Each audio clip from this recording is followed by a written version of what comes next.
Ken Wilson, you've spent many years of your life working in the area of Indigenous funding. Why is it such an important area, do you think?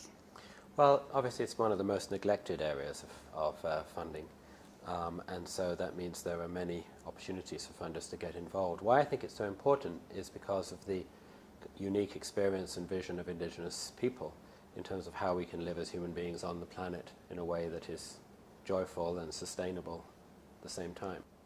What's the Australian philanthropic scene like for Indigenous funding?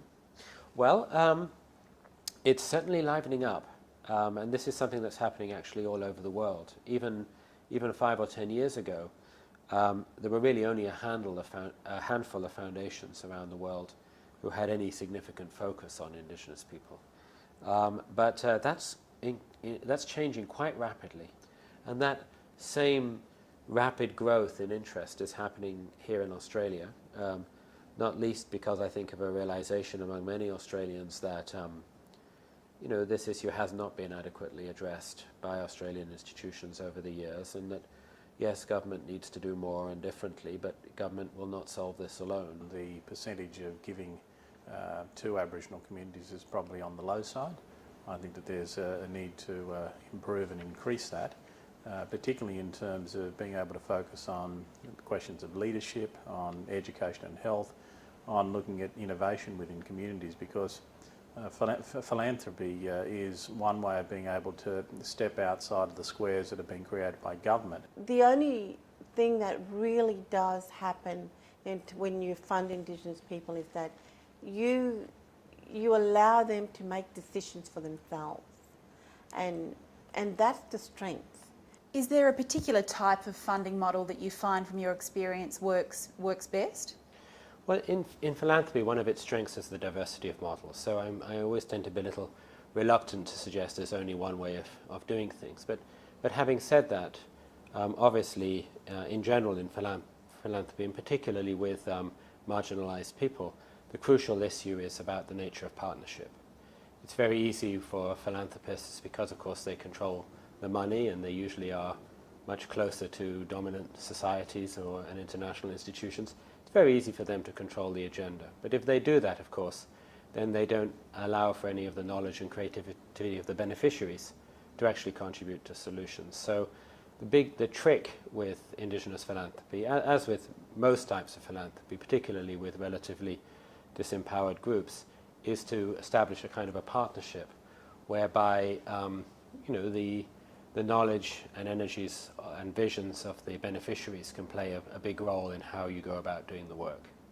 So this is a model that's not necessarily a top-down model, but perhaps a bottom-up model. This is a bottom-up model.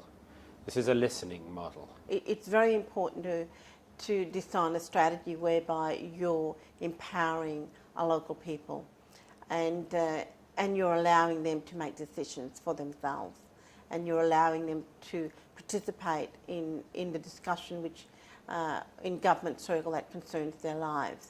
There is a bit of a history in Australia of white fellas coming into Indigenous communities with bucket loads of money and maybe good intentions, but the results are either fairly average or in some cases catastrophic.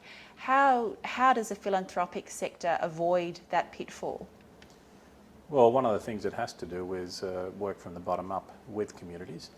I think it has to take the pragmatic approach of identifying leadership within communities and being able to support individuals and organisations that currently have the capacity, have a proven track record, and build on the strengths of things that exist within community, rather than the status quo, which is always about let's focus on the negative side of the ledger and deal with the ills and woes and try and address that. I think that there's always going to be difficulties in trying to come from below ground zero. What we've got to do is build on the strengths of things that have already been achieved and promote those that are best at being able to do that. Are there any potential pitfalls when funding Indigenous programs, Indigenous communities?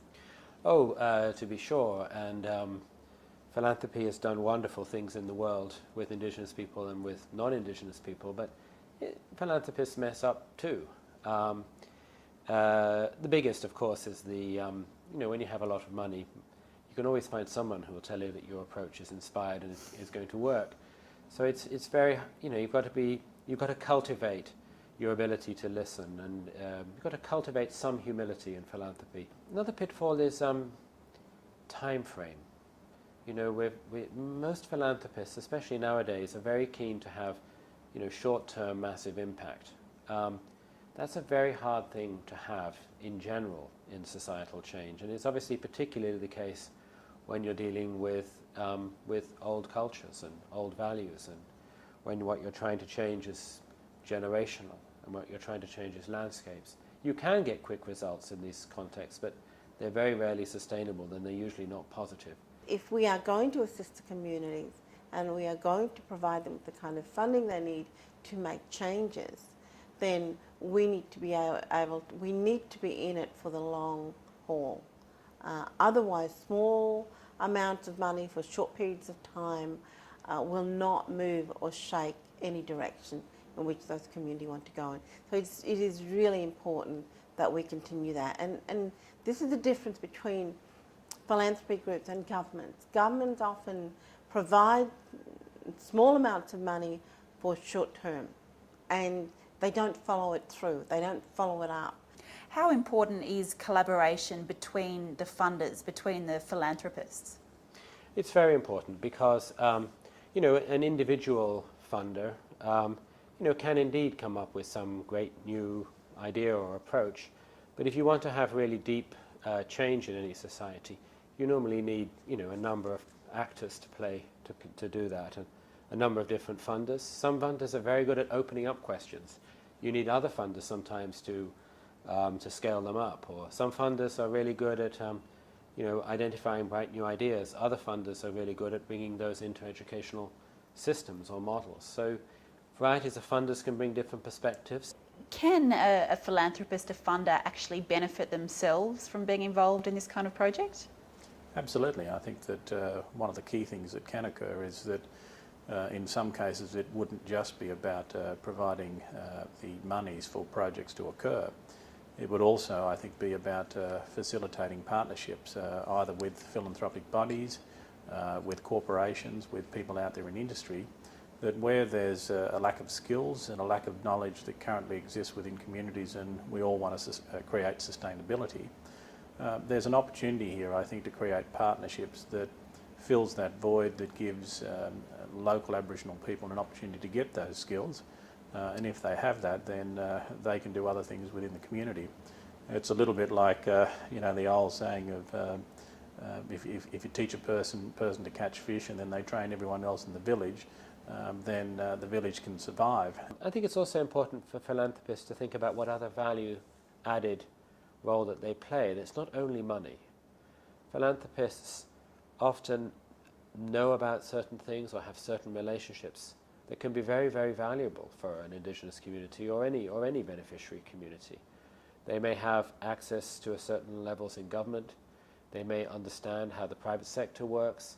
They may, know something about how you transform, bureaucratic institutions. If you want challenge, if you want rewards, if you're willing to take risk, then I would say to the private sector out there, be engaged, understand where Indigenous people are coming from, understand the need that they have in those communities, and because at the end of the day it can be very rewarding for all of us. In Australia, Indigenous people's issues tend to be viewed as problem issues, that Indigenous people have problems that need to be addressed. And of course they do have very significant and complicated problems for which they need partnership to address.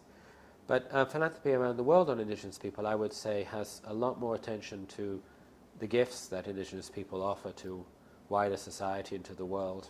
And I think this should become a strong part of grant making in Australia too.